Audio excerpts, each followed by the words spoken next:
Recorded this and then accidentally hit delete instead of post, so I am re-recording. Okay, section number 2 is long. This is the probably the biggest section in this, so I will try to be brief. So we're going to look at the communication process. If we think that, keep in mind that communication is all about using messages to generate meanings. And this applies to, are you one person standing talking in front of an entire group in public speaking? Is it you and 2, 3, 4 other people in small groups? Or is it you sending out a message to the masses in mass media? It really doesn't matter. All of these are kinds of communication.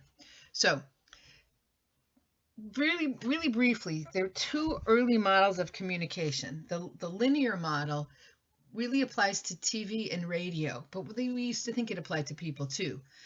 That it was linear, it was one direction. So I send a message to you, I shoot the arrow at the target. And this, as I said, this is TV. TV sends a message. I mean, you can be yelling at the TV like my father used to yell at the refs when he was watching football or basketball games. They can't hear you. Okay.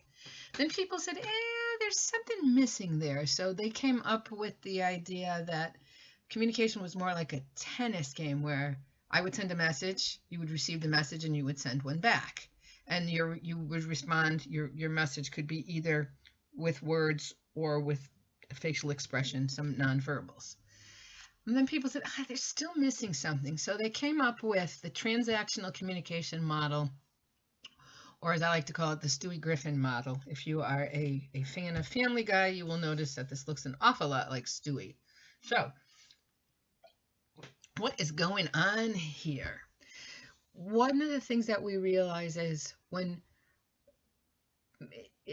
people, let's think about face-to-face in this case. When I'm sending a message to you, you're sending a message back to me. I'm talking and you're not talking, but still based on your facial expression, your body language, you are sending me a message. I'm in front of the class and I'm talking, and somebody is looking at me and nodding, and someone else is looking confused, and someone else is looking at their phone. Each of you are sending a message. I might not be interpreting it correctly, but you are sending a message. Okay. The idea that the meaning exists in and among people, that you and your friends might have a certain words that you use that mean something to you. If you've ever used slang around your parents, they have no idea what you're talking about. And also the idea, we'll talk about this more in chapter 5. Okay, then the third point that we learned about transactional communication model is that both the environment and the noise can affect your communication. And noise can be things like you're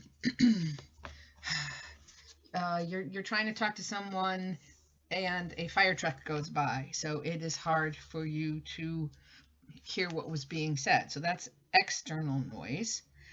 It can be I'm sorry, I have an itchy eye. Another thing could be you are worried about something. So you have some internal noise going on, some psychological noise going on.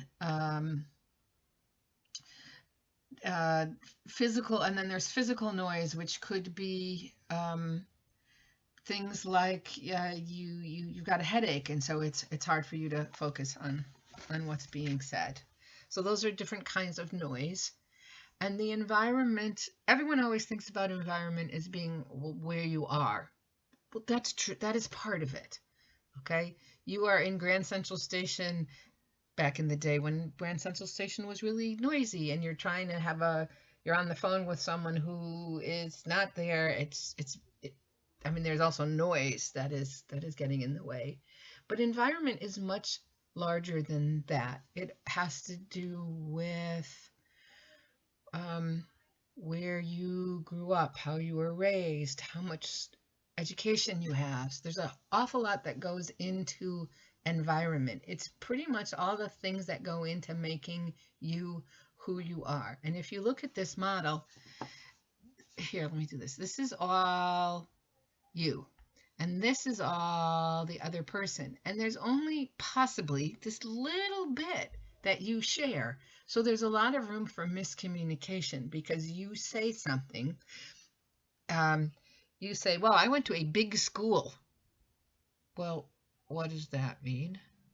Like for someone said, oh, I went to a big school and their high school, and I'm thinking, they said, yeah, there were 1,000 people in my class. The other person says, well, my school, there were 3,000. Someone goes, oh yeah, there were 5,000 in mine. So, you know, your environment can impact how your message gets across. The last one here is the channel. What you choose to use can make a difference to the message. Are you going to speak to someone face to face? Are you going to use the telephone? Are you going to send an email? Are you going to text? Are you going to tweet something? Are you going to Snapchat? There's all different kinds of things. I had a student many years ago who shared with the class that he had broken up with his girlfriend by leaving her a voicemail. Okay. Alrighty. This is not something that is in the textbook. I didn't even include it in the PowerPoint that I had uploaded, so I have to fix that. This is from the textbook I use for Intro to Communication. It has a lot of the same things, there's behavior, nonverbal channels, here are the two communicators, we encode a message, we decode a message, but I like this part right here. They call this the competent communication model. So as a competent communicator, you are very much aware of the relational context. What is the relationship you have with this other person? Can you make a joke? Will they understand the joke, for example? The situational context has to do with what's the situation that you are in. Like there's a friend that you joke with, but do you use this joke right after you find out that your friend failed his physics exam? All right. And then the bigger, you can see that's the biggest one of all, is the cultural context, which is, this gets into a lot of the environment. Where were you raised? How were you raised? What's an acceptable way to behave in certain situations? So these last two visuals are really just to let you know that communicating, there's a lot that goes into communication, and we haven't always thought about all of these factors. So there are a lot of places where things can break down, but if you pay attention to them, you can have very rich and rewarding communication. Okay, so then, I skipped this one. I thought this was really interesting from the textbook. That says that the communication channel has an impact on our message. Now, as far as I know, most people who tweet use their phone, or they say mobile device. But I guess there are some people who will tweet from their computer. And what researchers found, that the tweets that people sent from their phones tended to be more egocentric and more negatively worded than ones that were sent from their computer. So this is something you can think about when you do the discussion for this chapter, when I ask you to look at social media. Do you notice a difference in your message depending on what you use? I mean, not just whether you're tweeting or you're using Snapchat or that's the extent of my knowledge of social media, or does it make a difference if you're sending a message from your phone or from your computer? Okay. Next part has to do with the 5 communication principles. Okay, so communication, as we study it, is transactional, which means that people involved are influencing each other. These first two go together, the mutual influence and the interdependent behaviors, which means the way that I behave will have an influence on how you behave, which will have an influence on how I behave, which will have an influence on how you behave. So we are influencing each other, and our behaviors depend on each other, i.e., they're interdependent. In a transactional model, it's uniquely created. I'm sharing a message with you, and maybe I want to share very similar information with someone else, but it's going to be slightly different because this other person is not you. I have a slightly different relationship with them. So for each person I'm going to communicate with, I'm going to craft a different message. The second point is communication can be intentional or unintentional. You see someone and you say to them, you know what? I really don't want to talk about this anymore. Okay, that's intentional. Um, you and your friend are talking with another friend, and this person's going on and on and on. And when they turn, and you want to say to them, I don't want to talk to you anymore. But instead of saying that, you look at your friend and you roll your eyes, and the other person happens to catch that. You did not intend for the person to get this message, but you sent it and they got it. It is communication. Okay. Point number 3, communication is irreversible. There is no way that you could take something back. You can apologize for having said something, but the message is still out there. You can delete a message, but I have a colleague who we get email and she was deleting everything, and then she had problems with her computer, so she had IT come over to fix it. And when they fixed whatever it was, every single one of her deleted messages came back. So even things online that you think are deleted, they are probably still out there somewhere. Okay. Point number 4, to me, gets into that uniquely created, or is analogous to the uniquely created idea. Communication is unrepeatable. You cannot have the same conversation again. You can try to have the same conversation with a different person. Nope. You can try to have the same conversation with the same person, and it's just, things have changed. Okay. The next point that's important in communication is every time you communicate, there are 2 dimensions that are involved. There's the content dimension, which is what you are actually talking about.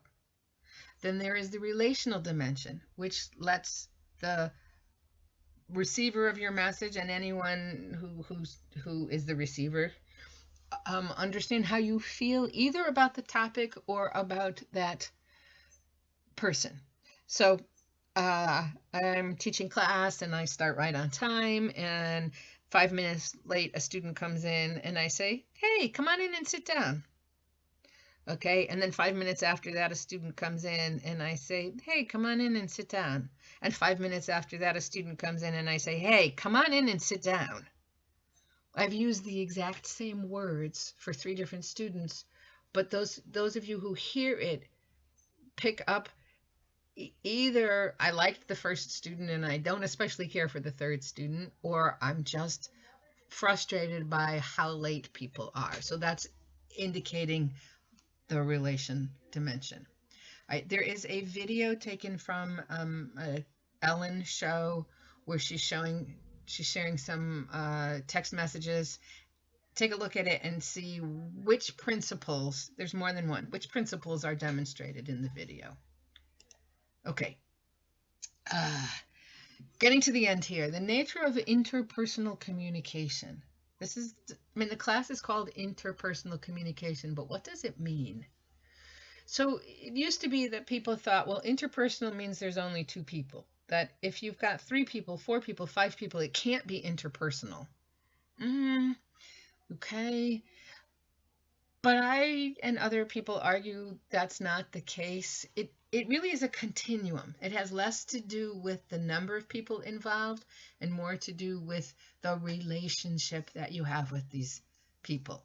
So a message that is highly impersonal, I call the doctor because I want to schedule an appointment because I have a bad headache. I don't care who I'm talking to. I just want to get this appointment scheduled. The person who's scheduling the appointment doesn't care who she's talking to. She just needs to schedule appointments. That's impersonal. Highly interpersonal would be you're proposing to somebody. Even if you have proposed to multiple people, I'm going to guess that the proposal is not the same to every single person. Okay, so what we're looking at, I would say, is going to be more from the middle to the right. We are looking at more of the interactions where we see the person as a unique individual. Okay. So so there's that first point. It's unique. So what I want you to do is to think of three people that you feel you have an interpersonal relationship with. Take a look, think about family members, friends, romantic partners, coworkers. Well, that's probably pretty much it. So you got these three people, and think about how unique is this relationship? Could you substitute out? I have four sisters. Could I substitute out one sister for another, and I'll have the relationship is unchanged? I'd say no. I mean, the relationship I have is is unique. You cannot modify it. You can't say very unique. Unique means one of a kind. Okay, so that's my pet peeve. The next idea is interdependence, which we talked about a little bit earlier, that your behaviors influence the other person's behaviors. They depend on you and you depend on them. That is an aspect of an interpersonal relationship. In an interpersonal relationship, you will self-disclose. This is chapter 3. You will tell them things about yourself that you don't tell just anyone. And it doesn't have to be your deepest, darkest secrets, but it's just information that you don't stop people on the street and say, I can't even think of anything I feel like self-disclosing right now. Right? And the last point is you get something out of this relationship, that it's intrinsic. So we're not talking about jewelry and chocolate and things like that. It's you feel good when you interact with this person, when you communicate with this person. So if you think about these three people with whom you have an interpersonal relationship, do you see that each of them, it's a unique relationship, that you depend on that person and they depend on you, that you each share information that you would not necessarily share with other people, and that you enjoy being with this person, or even if you're not actually with them, you enjoy interacting with that person. If all of these factors are in play, you have an interpersonal relationship. Okay, there's a strange concept, for me at least, that's called mass personal. So we've got this. Can I move this thing at all? No. Okay, let me go back. Yeah, me and technology, we're not always good friends. Okay, sorry about this. So mass communication, billboards, TV, newspaper. Okay, interpersonal, someone's a unique individual. You don't have a same relationship with that person. Well, what if we combine these two and you have this mass personal, where you are sharing, you have a relationship that is relative, that is unique, it's personal, but you're sharing it with the multitudes, and this is the one that baffles me. Proposing on a jumbotron. I don't think that's romantic. To me, that's a private thing, and why would you do it in public? In any case, we don't talk about this very much in this class, except when we talk about aspects of interpersonal communication. If you think about, are these things that you're tweeting out to the world? That might be a mass personal communication. Okay. The last point in this chapter has to do with common misconceptions about communication, and there are 4. All communication seeks understanding. Not always, right? Sometimes we prefer not to be understood. When I see someone back in the day in the hallway, and I'd say, "Hey, how you doing?" and the person says, "Great." Has anyone ever said, "Oh, God, you got a minute? I got to talk to you"? We know that we're just going through these social rituals. Or you see someone you haven't seen in a long time, and you say to them, "We should get together soon." And the person goes, "Yeah, soon."